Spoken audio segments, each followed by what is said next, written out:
خیلی کوتاه میخوام بگم وقتی میگیم چپی یعنی کی؟ راستگراها کیان که وقتی اسمشونو میاریم یه لقبم بهش میچسبونن میگن راستگرای افراطی. من معمولا ویدیو نمیسازم که قرار باشه خودم بخوام بیام بشینم توش صحبت بکنم، ولی اونقدر تصورات ما ایرانی‌ها یا بیشتر ایرانی‌ها در مورد این موضوع سطحی و غلط غلوط و اشتباهی که برگرفته از یه سری تئوری‌های توی کتاباست که لازم دیدم بیام صحبت کنم. میدونستید کشور آمریکا مثل یه مرد دو چهره میمونه؟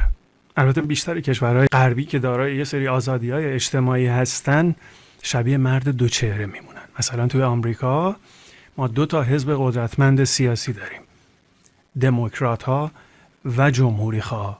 یعنی خیلی ساده بخوام بگم که یه بچه 5 ساله هم بتونه متوجه بشه اصل موضوع رو، دموکرات‌ها همون چپگراها هستن، جمهوری‌خواها همون راستی یا راستگراها هستن.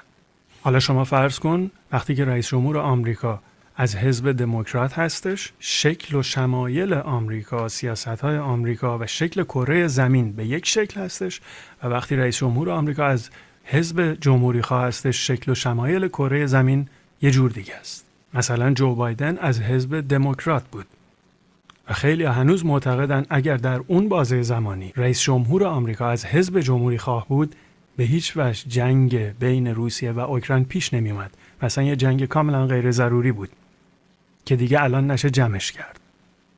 اولا چپی‌ها از ماتریکس متنفرن، یعنی اینکه یه آدم، یک تیم یا یک سیستم که قدرتمند باشه و بخواد بقیه اشخاص یا تیم‌ها یا سیستم‌ها رو تابع خودش بکنه یا شبیه خودش بکنه، از این متنفرن. بذارید چند تا مثال بزنم. مثلا چپی‌ها اینجوری فکر میکنن که واو، مسلمان‌ها چند وعده در روز نماز میخوانند و با موجودی به نام الله راز و نیاز میکنند. بسیار فرهنگ زیبا و جالبی است. باید این آیین مذهبی را پاس داشت و همواره زنده نگه داشت. کره زمین با این المان‌های رنگارنگ زیباست. وای، لباس محلی و باستانی هندی ها بسیار زیباست. این یک آیین بسیار زیبای هندی است که در لباس و پوشاک آنها می درخشد. چرا که نه؟ شهرهای مدرن و کسل کننده ما با لباس و فرهنگ هندی بیشتر می درخشد. واو، غضنفر وقتی صحبت میکنه لهجه آذری داره.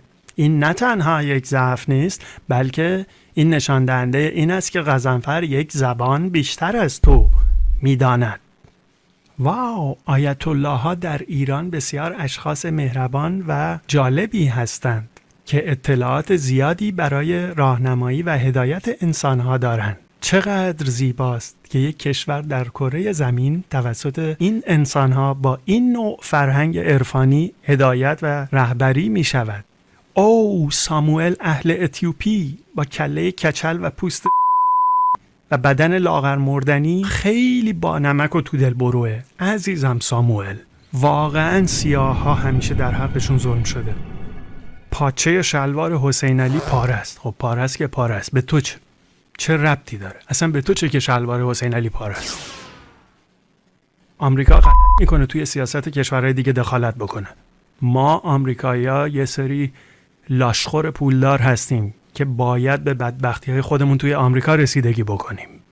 و اما راستی‌ها اولین اصل و اولین پایه برای اینکه سیستم یا سازمان یا همون به قولی بیزینسی که شما راه انداختید پیشرفت بکنه و بیشتر پول در بیاره، اینه که گسترشش بدید. و اولین اصل و اساس برای اینکه سیستم یا بیزینستون رو گسترش بدید اینه که شعبه بزنید توی محله‌های مختلف، شهرهای متفاوت، کشورهای مختلف. اما نه همینجوری خرطوخری، چون هی کار رو کار براتون تراشیده میشه و سیستم دچار هرج و مرج میشه اگه بخواید همینجوری گسترشش بدید. پس راهکار چیه؟ یک پارچه سازی یا اینتگریشن یا همون چیزی که شما میدونید، ماتریکس. چه به عنوان یک شخص، چه به عنوان یک سازمان و چه به عنوان یک کشور بزرگ و مستقل، اگر بخواید خللی توی این ماتریکس ایجاد بکنید، یا باید حذف بشید یا باید شرایط رو بپذیرید و شما هم عضوی از این ماتریکس بشید. در دنیایی هستیم که بهترین وضعیت برای کسی که نخواد عضو این ماتریکس بشه و آزاری هم برای این ماتریکس نداشته باشه، ته تهش میشه مثل کره شمالی، تنها، منزوی، همونطور که توی خیلی ویدیوها میبینیم یا دیدیم مردمشون شبیه مرده های متحرکن. راستگرا معمولا اینجورین. من میگم من این ماشین رو 1 تومن خریدم، اون میگه ای بابا 1 تومن دادی، این لگن رو انداختن بهت. بعد من میگم آره منم تو راه که میومدم این کادو تولد رو دیدم برای دخترم خریدم دیگه. اون میگه اینا اتفاقا گرونن، درسته چند خریدی؟ بعد من میگم آره دیگه این که حالا 500 600 تومن کادو برای بچه آدم که دیگه این حرفا رو نداره.